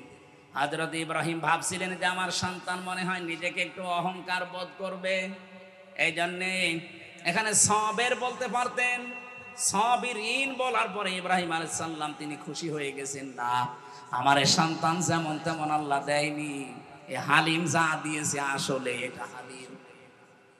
তিনি নিজেকে অহংকার মুক্ত করার জন্য সবের বলেন নাই, বলেছেন সাবিরিন। আমার মতো বহু ধৈর্যশীল দুনিয়ায় আছে, এর আগে বহু ধৈর্যশীল ভাবে আল্লাহর রাস্তায় জীবন দিয়েছে, আমিও দিলাম। তাদের ভেতরে আমি একজন, আমার ভেতরে কোনো অহংকার নেই। হযরত ইসমাইলকে তিনি শুইয়ে দিলেন। আমার আল্লাহ আসলামার ব্যাখ্যা দেওয়ার জন্য আমি কিন্তু এ পর্যন্ত বারবার নিয়ে আসতে চাচ্ছি আপনাদের। দুইজনেই যখন এগ্রি হয়ে গেল, রাজি হয়ে গেল, তখন আমার আল্লাহর বিধান তাদের জন্য পালন করা সহজ হয়েছে। আজ বাংলাদেশে মনে করেন যারা আমরা টুপি মাথায় দেই শুধু, ওখান থেকে আপনি কি পেলেন? যদি ইব্রাহিম নবী বলতেন আমি 50টা পরীক্ষায় জীবনে কোনোদিন ফেল করিনি, আজকেও করব না, আমি জবাই দেবই। ইসমাইল যদি বলতেন না আমি জবাই হব না, আমি দৌড় দিলাম, জবাই হতো। বলেন বলেন, আল্লাহর বিধান পালন করা সম্ভব হতো? হতো না। ইসমাইল নবী যদি বলতেন যে আমি তো সাবিরিনদের ভেতরে একজন, ঠিক আছে আমি গলা দিয়ে দিলাম, যা ভালো লাগে করেন। ইসমাইল নবী যদি বলতেন না, ইব্রাহিম যদি বলতেন আমি এত আদরের সন্তান জবাই করব না, আল্লাহর বিধান পালন হতো। জবাব দেন, বলেন কি বুঝলেন এখান থেকে? দুইজনেরই রাজি হওয়া লাগবে। বাংলাদেশে আগামীতে 300 জন মানুষ দায়িত্বে যাবে, এরা যদি ইব্রাহিম নবীর ভূমিকায় আসতে পারে, 18 কোটি মানুষ আমরা যদি ইসমাইল নবীর ভূমিকায় আসতে পারি, আল্লাহর বিধান এই দেশে কায়েম করা সহজ। কথা বোঝা যায়নি? এটাই কোরবানির শিক্ষা। এটা তো নিতে পারবেন না, ঠিক আছে?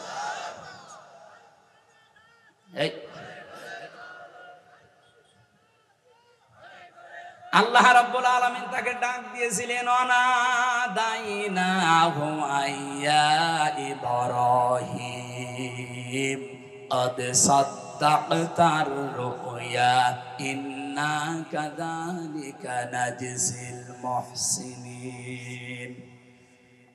আল্লাহ যদি শুধু ইব্রাহিম আর ইসমাইলকে শেষ করে দিতেন তাহলে পরের এই শব্দগুলো বলতেন না। আল্লাহ সঙ্গে সঙ্গে ডাক দিয়েছেন, দুই বাপ বেটার যখন এগ্রি হওয়া, রাজি হওয়া, সমর্থন হওয়া, সম্মত হওয়া দেখে আল্লাহর এত পছন্দ হয়েছে যে ইব্রাহিমও রাজি, ইসমাইলও রাজি, যা তোদের আর লাগবে না এই কাজ করার, তোদের মন দেখে আমি আমার বিধানটা পূরণ করে দিলাম। আমার আল্লাহ পূরণ করার জন্য কি পাঠিয়েছিলেন?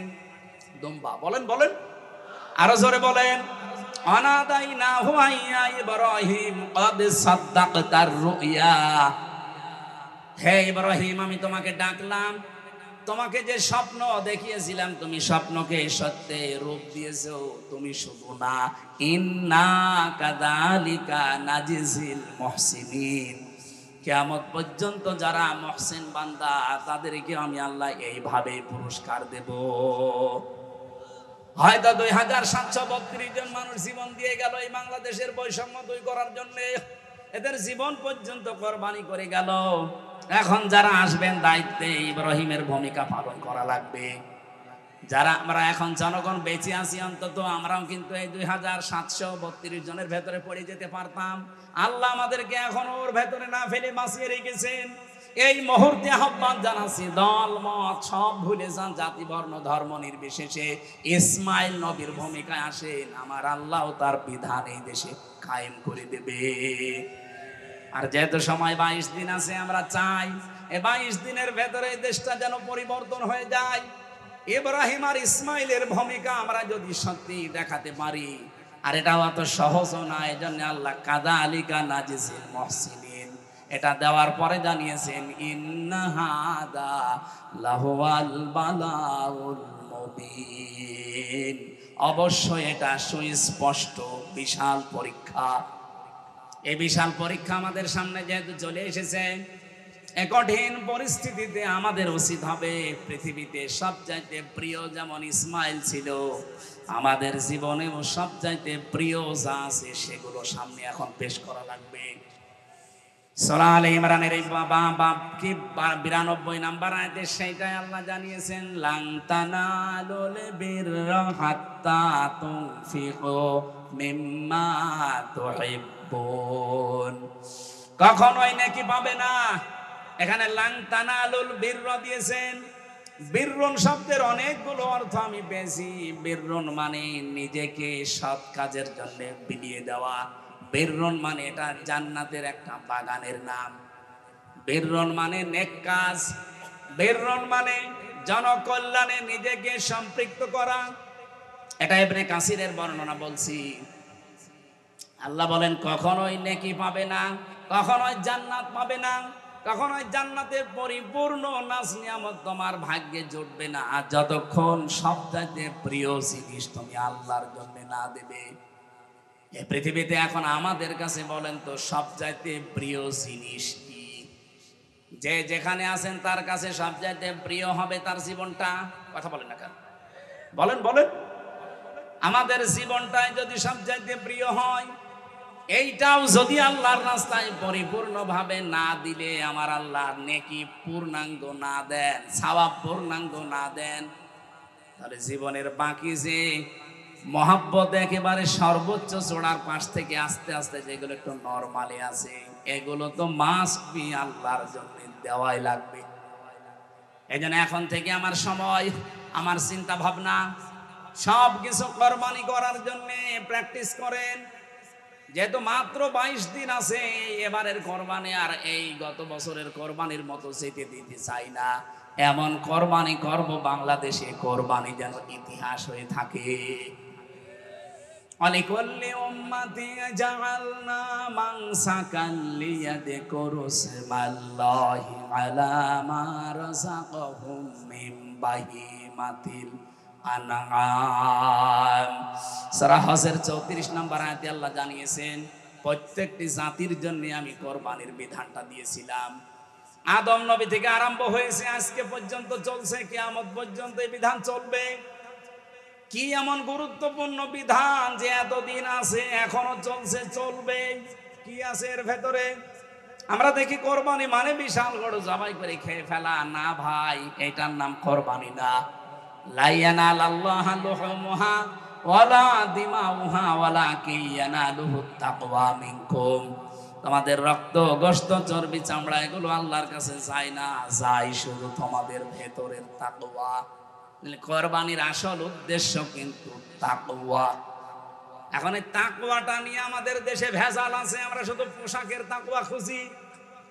তাকওয়া মানে যোগ্য। কি বললাম? বলেন বলেন।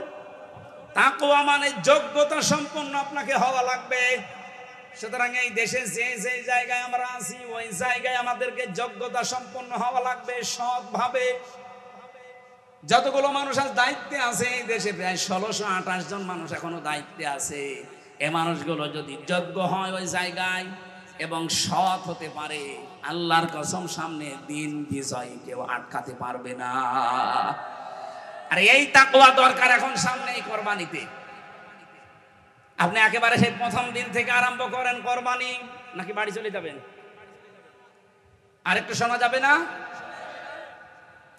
আল্লাহ যেহেতু মেন জিনিসটা, ভালোবাসার জিনিসটা না দিলে তিনি পরিপূর্ণ সওয়াব দেবেন না, আর কল্যাণ আপনাকে দান করবেন না। এদের শানে নজরুলের ভেতরে হযরতে তালহা রাদিয়াল্লাহু তাআলা আনহুর জীবন থেকে কিছু কথা তাফসীরে ইবনে কাসিরে এসেছে, হযরতে ওমরের জীবন থেকে কিছু কথা এসেছে, হযরতে ওসমানের জীবন থেকে কিছু কথা এসেছে। তাফসিরে ইবনে কাসিরে আপনি শানে নজুলটা পড়বেন। আমার ওইটা উদ্দেশ্য না, আমার উদ্দেশ্যটা এই তাকওয়াটা বাস্তবে নিয়ে আসা। আমরা কি মনে করি আর আল্লাহ কি বোঝাতে চেয়েছেন, একেবারে প্রথম দিন থেকে আপনি একটু ধরেন। সূরা মাইদার ২৭ নম্বর আয়াতে তথ্যটা পাবেন। আতলু আলাইহিম নাবা বানাই আদামা বিল হক। হে নবী, আপনি তেলাওয়াত করে করে আদম নবীর ২ সন্তানের কাহিনী আপনার ছেলেদের, মেয়েদের, আপনার উম্মতদেরকে শোনান। আপনার উম্মত বলে যারা দাবি করে তাদেরকে যথাযথভাবে হক আদায় করে কাহিনীটা শোনান। কি আছে এই কাহিনীর ভেতরে? আমরা তো সে জন্মের পরে শুনি হাবিল কাবিলের কাহিনী, যে তারা কোরবানি করেছিল চাটিয়াল ময়দানে। তাদের নিয়ম ছিল চাটিয়াল ময়দানে পশু জবাই করে রেখে আসতো। যারটা হালাল, যার টাকা হালাল, জীবন পবিত্র, আকাশ থেকে আগুনের ঝলক এসে ওটা পুড়িয়ে ফেলতো। আর যার হারাম টাকা তারটা পড়তো না। আমার মাঝে মাঝে আয়াতটা পড়ার পরে মনে হয় বাংলাদেশে যদি এই শরীয়ত এখন থাকতো, কত আল্লাহর ওলি যে ধরা খেত। এক কথা বলছে না কেন? ২.৫ লাখ টাকা দিয়ে কোরবানি কেনা না, ধরা খেয়ে বসে থাকতো। কারণ এরকম ময়দানে রেখে যেতেন, আগুনের ঝলক আসতো, পুড়িয়ে ফেলতো ওইটা। যার টাকা হালাল, যার জীবন পবিত্র, তখন সব ধরা পড়ে যেত না? বলেন, এতে কাররাবা কুরবানান, যখন তারা পেশ করেছে কোরবানি, ফাতাকাব্বালা মিন আহাদিহিমা ওয়া লাম ইউতাকাব্বাল মিনাল আখার, একজনেরটা কবুল হয়ে গেছে, হাবিলেরটা আর কাবিলেরটা হয়নি। ক্বালা লা আকতুলান্নাকা, কবুল যারটা হয়নি সঙ্গে সঙ্গে সে ফোন দিয়ে এটেছে। আর ফোন দির কাজ কি? লা আকতুলান্নাকা বলে গ্যারান্টি দিয়ে বলছে আমি তোমাকে হত্যা করব। আমার মনে হয় আয়াতটা বাংলাদেশের সাথে এখন খাপের খাপ মিলে যাচ্ছে। আপনি দেখেন আগস্টের ৫ তারিখের পর থেকে এই ৫৪ বছরে তো ইসলামপন্থীদেরকে দেশে কাজ করতে দেওয়া হয়নি। আগস্টের ৫ তারিখে একটু পরিবেশ পেয়ে আমরা যারা আজ নিজেদের চরিত্র, নিজেদের অ্যাক্টিভিটিস, নিজেদের কাজকর্ম জানান দিতে পারি, মানুষের সাথে মিশতে পারি, সময় দিতে পারি, কাজে লাগাতে পারি, এই ৯ মাস ৫ দিনের ব্যবধানে যে অবস্থা দাঁড়িয়েছে এই দেশে, আপনি একটু খেয়াল করে দেখেন।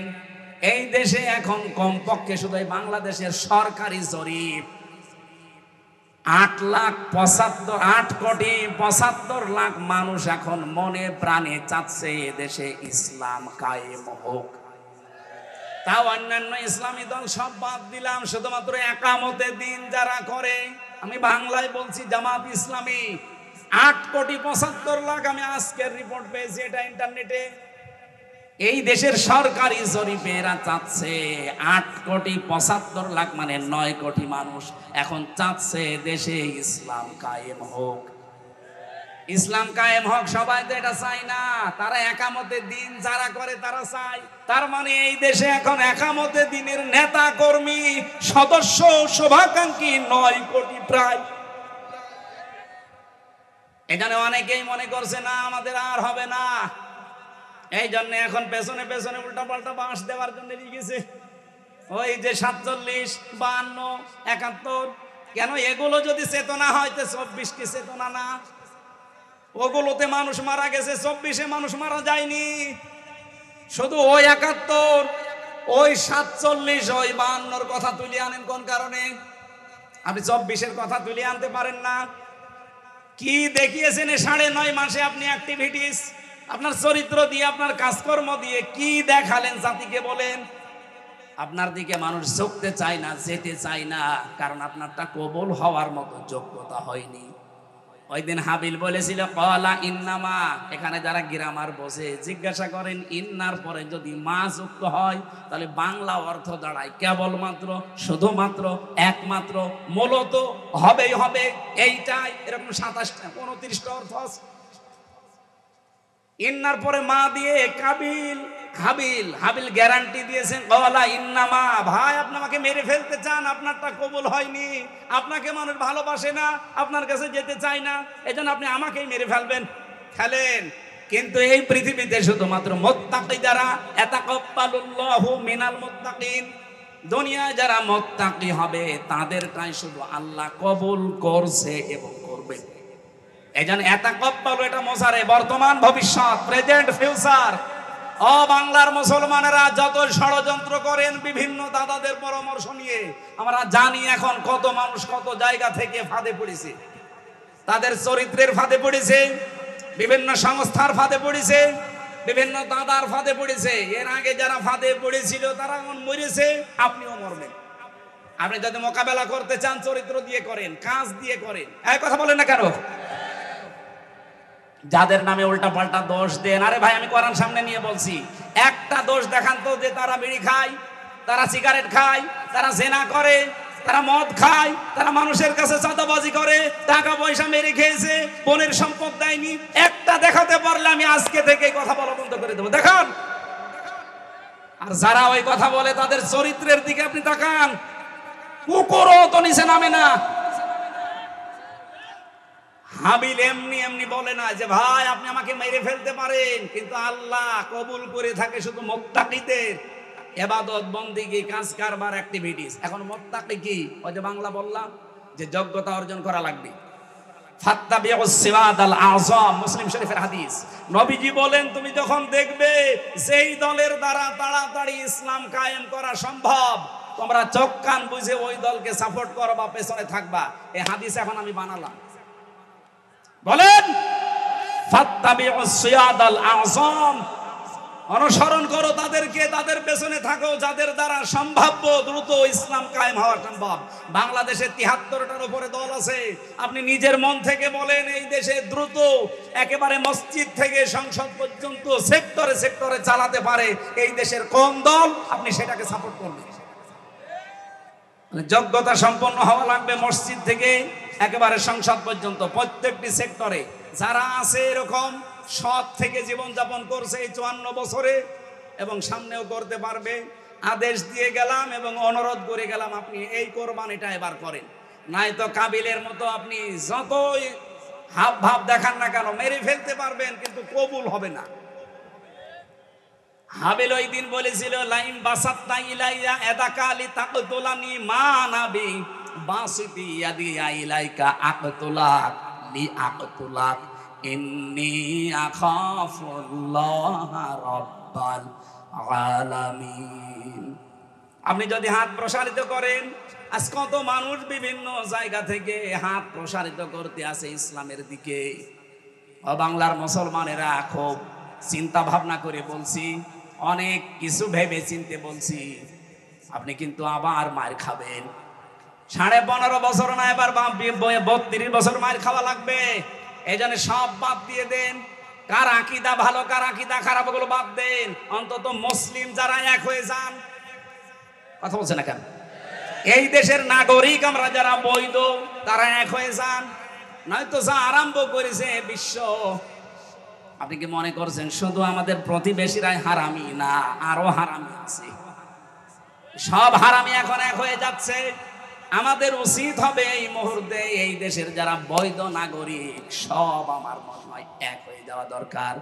তাহলে ৫৪ বছরে ওটা যেটা করতে পারেনি সামনে কিন্তু করে ফেলবে। আমরা এখন সাবধান হব, যে যা করছে মুখ বন্ধ রাখবো। লাইম বাসাত্তা ইলাইয়া এদাকালি আকতুলাক, যদি আপনি হাত প্রসারিত করেন আমাকে মেরে ফেলার জন্য, কত কিছু প্রসারিত করছেন করেন, আমরা চুপ করে আছি। আমরা চাই আগামীতে কোরআনকে তার জায়গা মতো পৌঁছিয়ে দিয়ে একবারে মুখ খুলবো। একবারে মুখ খোলা যাবে না। ইন্নী আখাফুল্লাহ রাব্বাল আলামিন, অবশ্যই আমি ভয় করি কাকে? ভয় মানেই তো আমরা বুঝি না তাকওয়া মানে।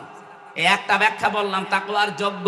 সুতরাং এই মসজিদ থেকে সংসদ পর্যন্ত যারা যোগ্য আপনি তাদের পেছনে থাকবেন, এদেরটাই কবুল হওয়ার সম্ভাবনা সবচাইতে বেশি। ২ নম্বরে তাকওয়ার ব্যাখ্যা হচ্ছে নিষিদ্ধ কাজ আল্লাহর যেটা যেটা আছে শুধু ছেড়ে দেবেন না, ওটা ঘৃণা করে ছেড়ে দেবেন, এর নাম তাকওয়া। আল্লাহর নিষিদ্ধ কাজ এই দেশে আছে না? এই কথা বলে না কেন? এই যে মোবাইল, কম্পিউটার, ল্যাপটপ, টেলিভিশনে যারা এমন এমন জিনিস দেখেন যেটা অন্য দেখলে আপনার লজ্জা লাগে, নিজে নিজে দেখলে ভালো লাগে, আরাম লাগে, আনন্দ লাগে, এটা পাপ। এরকম কোন দৃশ্য যদি সামনে চলে আসে আজকে থেকে তওবা করেন যে না আমি ওই রকম কিছু আর দেখবো না, ঘৃণা করে ছেড়ে দেবেন। দেখবেন একটা অনির্বচন সুখ, আলাদা একটা শান্তি আল্লাহ আপনাকে দান করবে। পরকীয়া প্রেম যারা করেন না এই এলাকায় সব নেই? এই মুহূর্তে নিজেকে কন্ট্রোল করেন ভাই। মেলি বিষয় এটা কিন্তু শয়তানের মারাত্মক একটা জাল। ইন্না কায়দা কুন্না আযীম। আল্লাহ মেয়েদের চক্রান্তকে বলেছে এটা ভয়ঙ্কর, আর শয়তানের চক্রান্তকে বলেছে ইন্না কায়দা শাইতানি কানা দাঈফা। দুর্বল না দাঈফ, একেবারেই দুর্বল শয়তানের চক্রান্ত। এজন্য মেয়ে লোকের ফাঁদে যদি কেউ পড়ে যান, মোবাইলে হোক কম্পিউটারে হোক বিভিন্ন কায়দায়, ফেসবুকে ইমোতে মেসেঞ্জারে, এক্ষুনি থেমে যান। আপনি টের পাচ্ছেন না? ওই যে বিভিন্ন সাংবাদিক মাঝে মাঝে রেকর্ড করে রাখে, দেখেন না, ছেড়ে দেয়। টাকলা মোরাদের মাত্র 6 মিনিট 32 সেকেন্ড ফাঁস হয়ে সব হারিয়েছে। আর আমাদেরও যদি ফাঁস হয়ে যায় না, সব হারিয়ে ফেলবে। এজন্য অনেকেই এখন চুপ করে আছে, কারণ এদের অনেক কিছু রেকর্ড হয়ে আছে। কিন্তু আমাদের তার রেকর্ড নেই, আপনি কি ফাঁস করবেন? চরিত্র যাদের ঠিক আছে এদের তো কিছু রেকর্ড নেই, যাদের চরিত্র শেষ তাদের তো রেকর্ড আছে।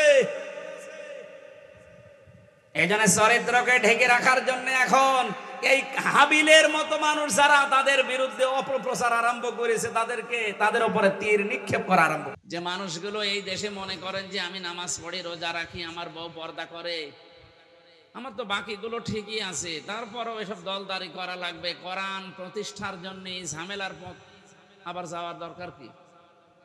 আমার মনে হয় তারা নবীজির এই নবুয়তের জিন্দেগি 23 বছরের 13 বছর মানে 10 বছর মানে না।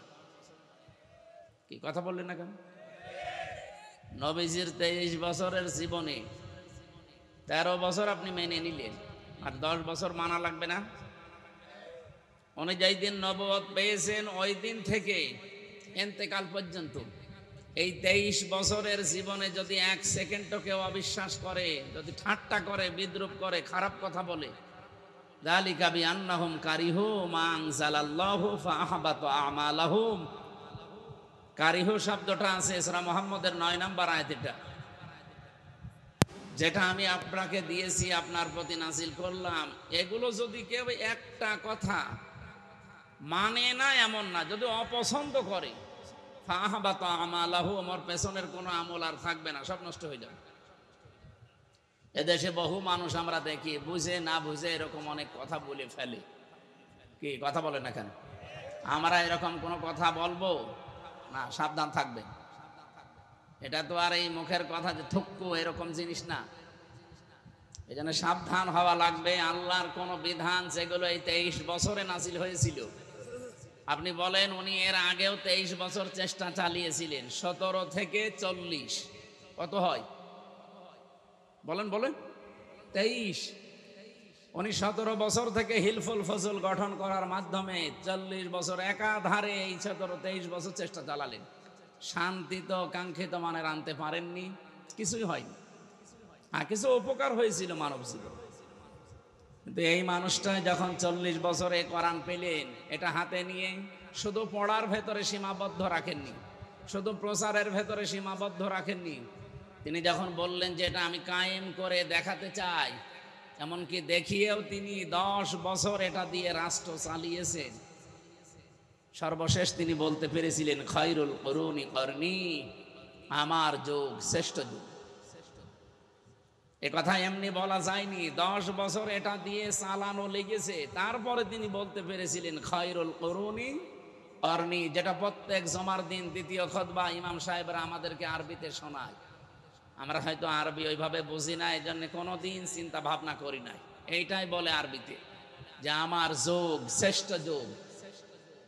যেটার মাধ্যমে হয়েছিল ওইটার শিক্ষায় আপনি ব্যস্ত, ওইটার প্রচার প্রসারে ব্যস্ত, কিন্তু ওটা যে কায়েম করা লাগবে ওটার কথা শুনলে আপনার মাথায় আগুন ধরে যায়। উল্টা পাল্টা ভাবনা ভাবেন, চিন্তা ভাবনা নিয়ে আসেন, আপনার পেছনের আমল আছে।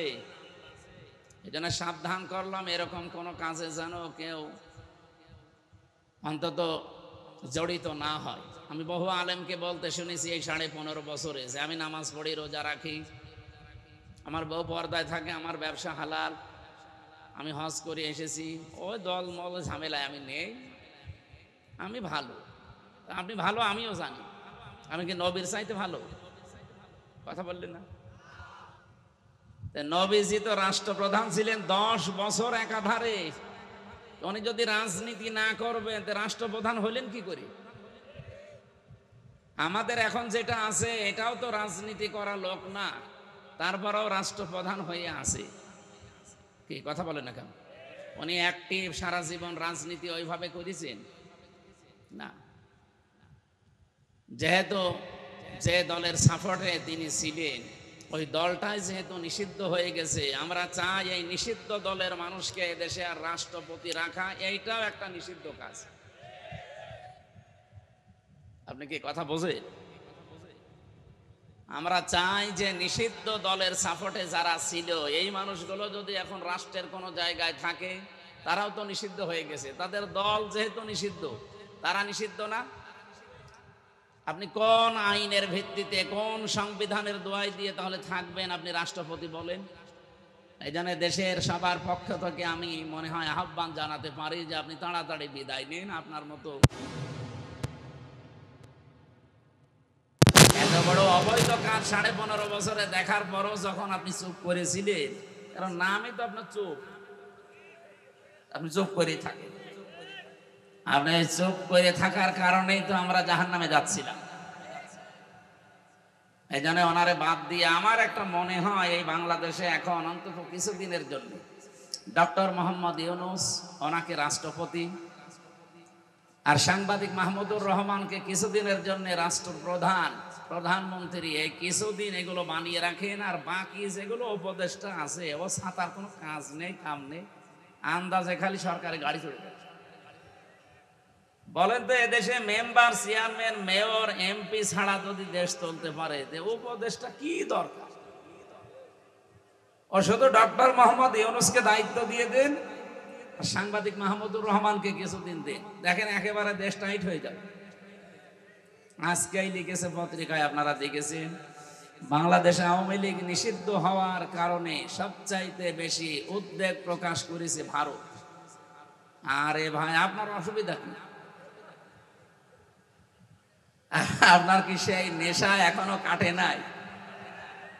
এতদিন যে নেশায় ছিলেন ও নেশায় কি এখনো আছেন? এই যে একটা মলম সাংবাদিক কি যেন হকার ময়ূখ মাঝে মাঝে লাফিয়ে লাফিয়ে বলতো না যে আমরা এই যে চট্টগ্রামের এই 3 জেলা আমরা প্রায় নিয়ে নেব, কারণ ফেনী থেকে চট্টগ্রামের মাঝে একটা চিকন রাস্তা, তো এটা ব্লক করে দিয়ে ওইটা আমরা নিয়ে নেব। আরে ভাই, আপনি কি যৌতুক নেবে?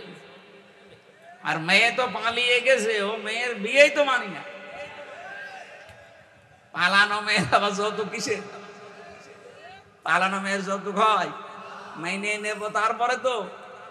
আর আমরা তো মানবো না, কারণ যার সাথে গেছে ওর সাথে তো বিয়ে দেওয়া যাইজ নেই যতদিন মুসলমানই দেওয়া না হবে।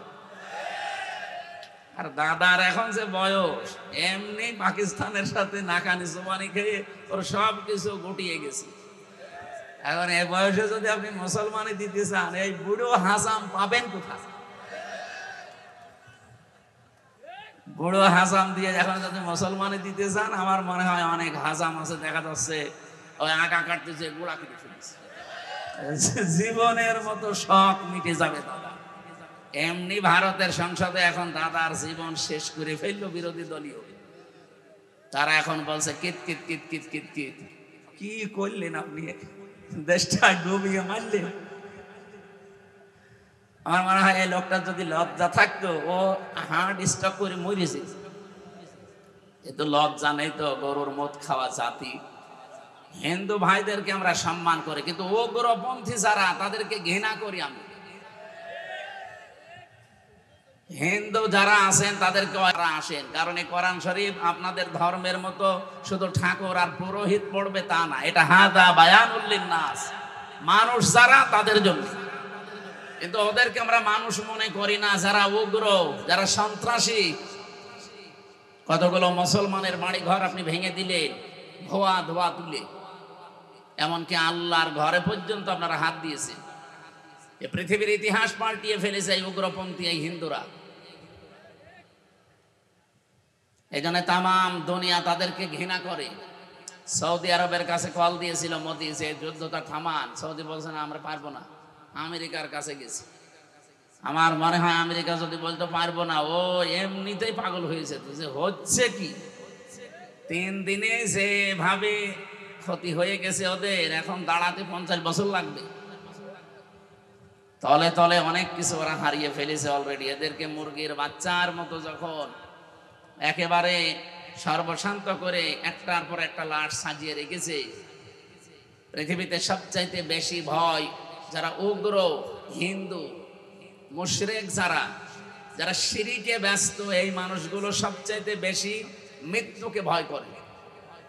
এটা আমি বানালাম, আমি নিজে দেখেছি, এবং কোরআনেরও এই কথায় ওয়ালা তাজিদান্নাহুম আহরাসান নাসি আলা হায়াতি ওয়া মিনাল্লাযিনা আশরাকু।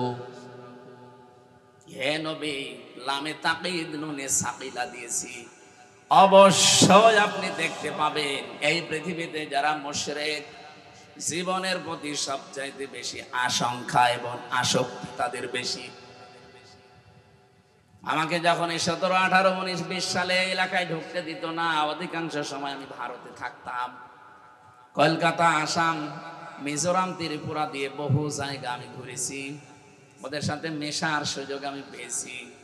আমি দেখেছি সবচাইতে বেশি ভয় করে তারা মরণকে।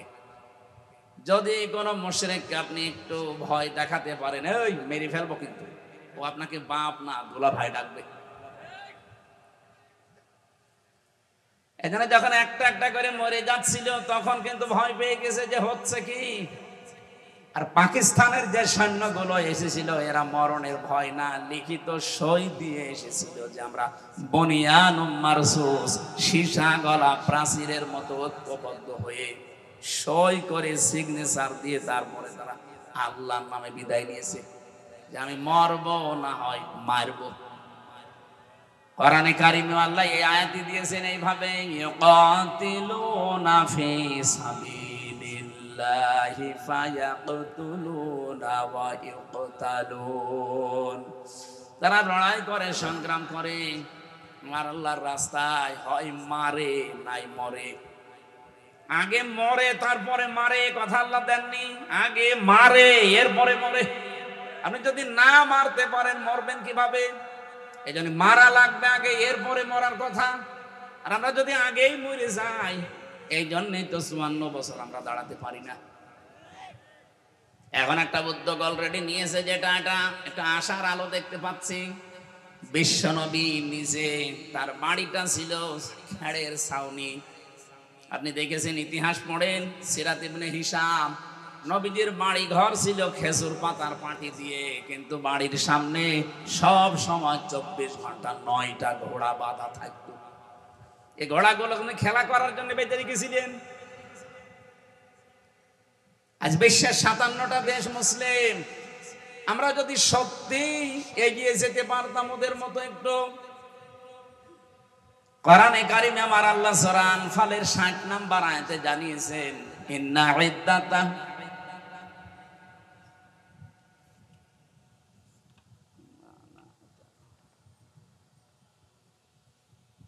আনফাল না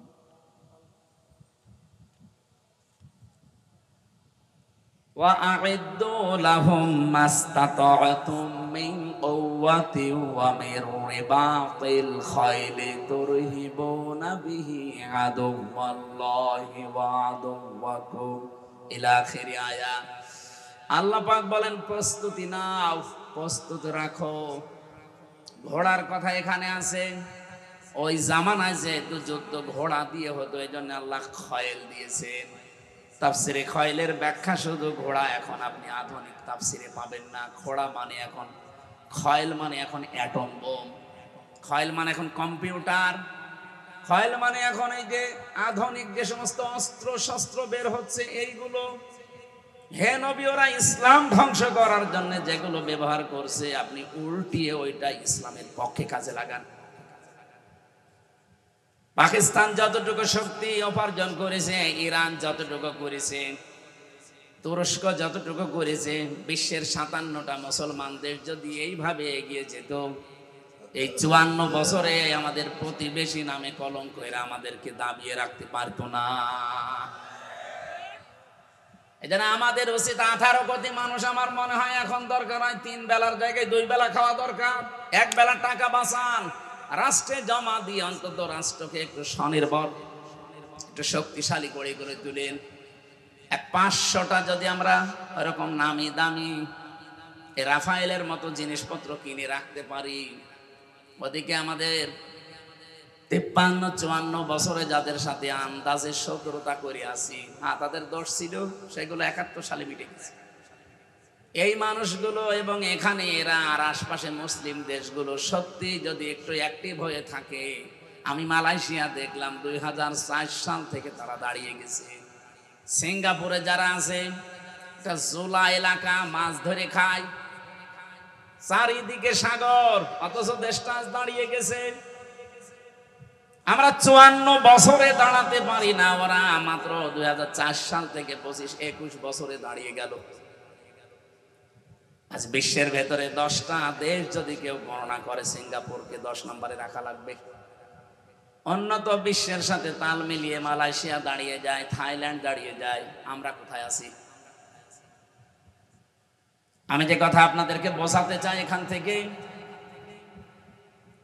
বাংলার মুসলমানেরা, আল্লাহ পাক আমাদেরকে কোরআনে কারীম যেহেতু শুধু প্রচারের জন্য, শুধু পড়ার জন্য দেয়নি, এটা দাঁড় করানোর জন্যও দিয়েছেন, কায়েম করানোর জন্য, বিজয় করার জন্য। নবীজি আয়াতের পক্ষে একটা হাদিস বলছিলেন, মান ক্বারাআল কুরআনা, যে ব্যক্তি কোরআন শরীফ পড়ে। এটা আমি 3টা শব্দ নিয়ে কিন্তু আরম্ভ করেছি, শুধু কোরআন পড়লে না, পড়ার পরে আপনাকে এটা প্রচারে এগিয়ে আসা লাগবে। প্রচার মানে প্রসার করবেন, প্রচার করবেন, শিক্ষা দেবেন। শুধু নিজে পড়বেন তা না, পড়ার পরে এটা যখন প্রচারে লাগবেন, ইয়া আইয়ুহার রাসূল বাল্লিগ মা উনজিলা ইলাইকা মির রাব্বিক, হে রাসূল আপনি প্রচার করেন, তাবলীগ করেন, প্রচার করেন, প্রসার করেন, ছড়িয়ে দেন, ঘোষণা দেন, জানিয়ে দেন। কি জানাবেন? মা উনজিলা ইলাইকা মির রাব্বিক, যেটা আপনার রব আপনার প্রতি নাযিল করেছে, তার নাম কি? বলেন বলেন। সুতরাং কোরআনের প্রথম হচ্ছে ইকরা বিইসমি রাব্বিকাল্লাযী খালাক, পড়ো আগে, পড়ার পরেই দ্বিতীয় এটা প্রচার করো।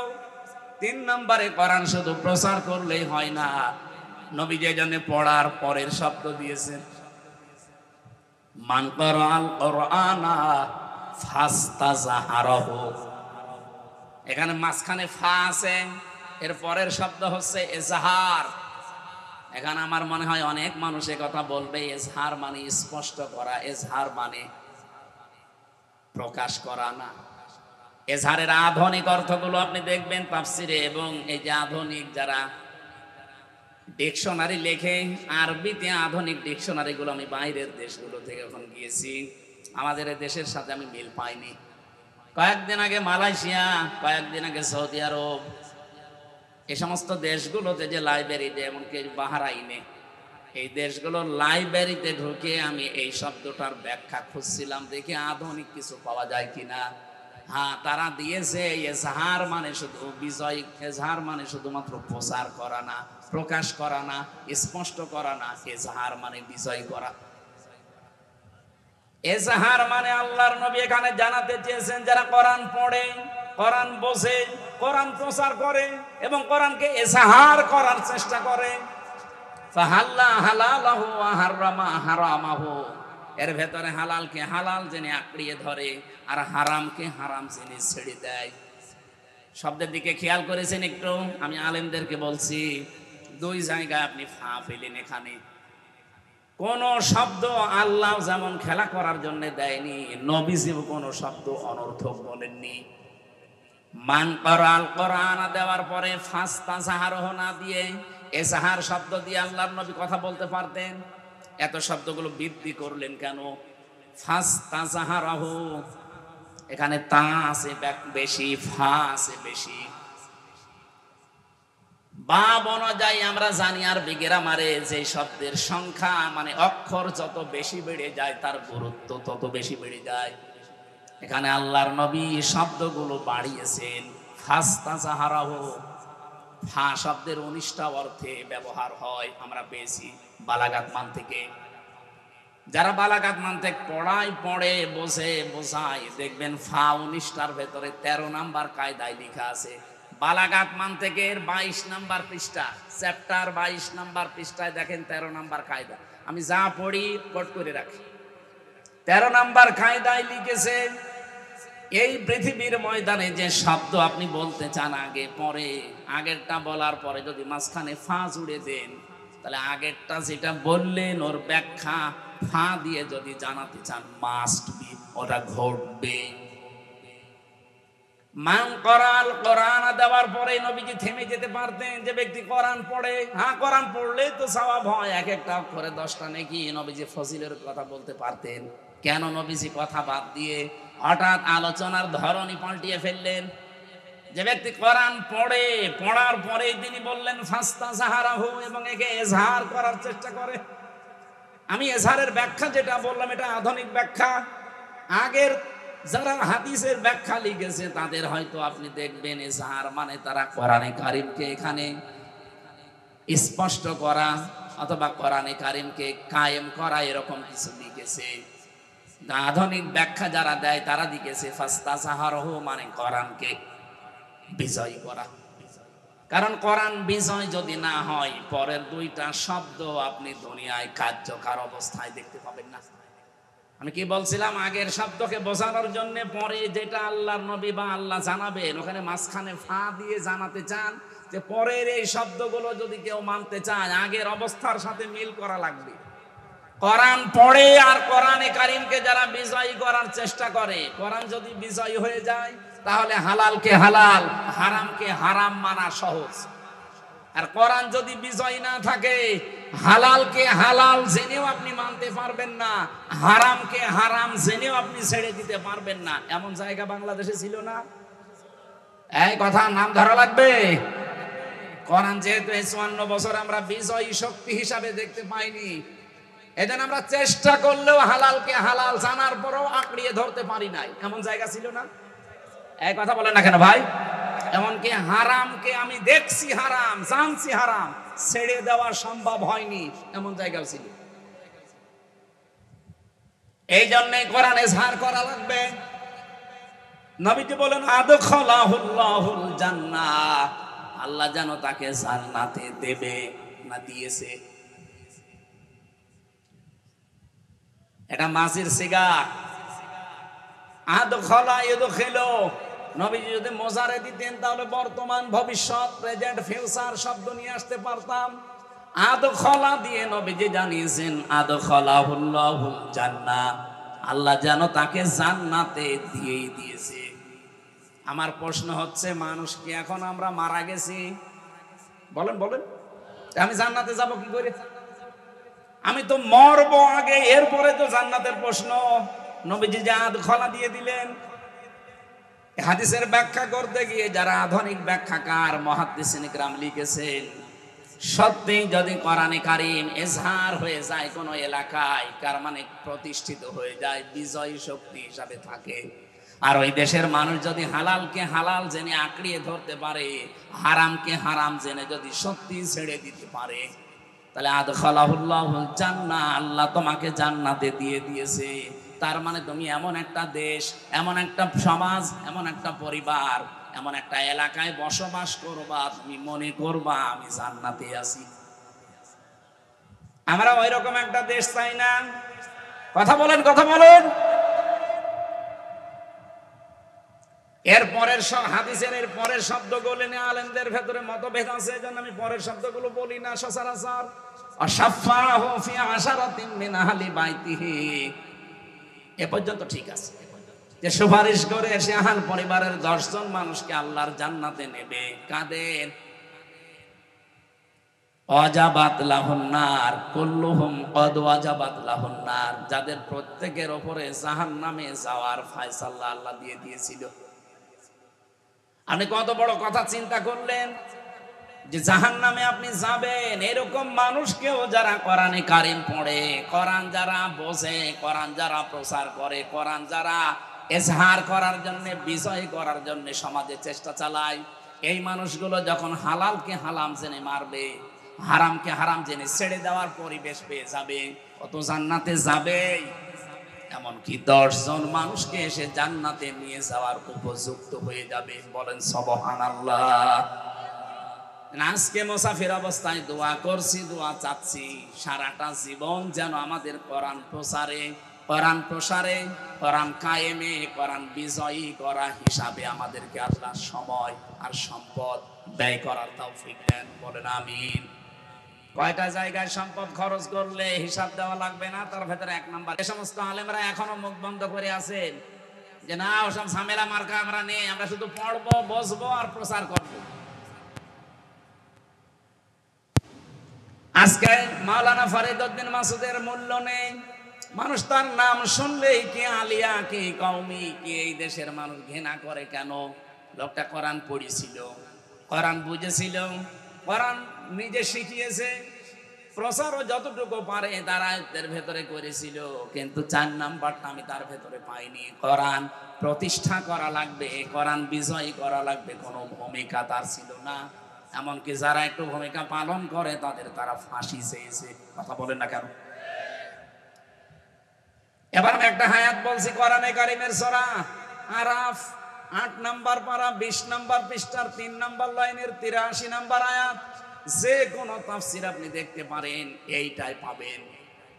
যে মানুষগুলো দুনিয়াতে বলে আমি কি নামাজ পড়ি না, ওই যে শামীম ওসমানের মতো আমি 72 রাকাত তাহাজ্জুদ পড়ি, এটা টাটকা মিথ্যা কথা না।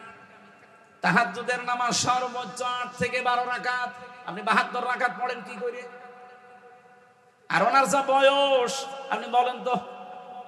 আমার এই 33 বছর বয়স এখন, আমি তাই 4 রাকাত থেকে 6 রাকাত নামাজ পড়তে গেলে আমার পা ব্যথা করে। আর কত বড় ডাহা মিথ্যা কথা আল্লাহর ওলি যে 72 রাকাত নাকি তাহাজ্জুদের নামাজ পড়তো। ও কি ইসলাম কি বানায় তো?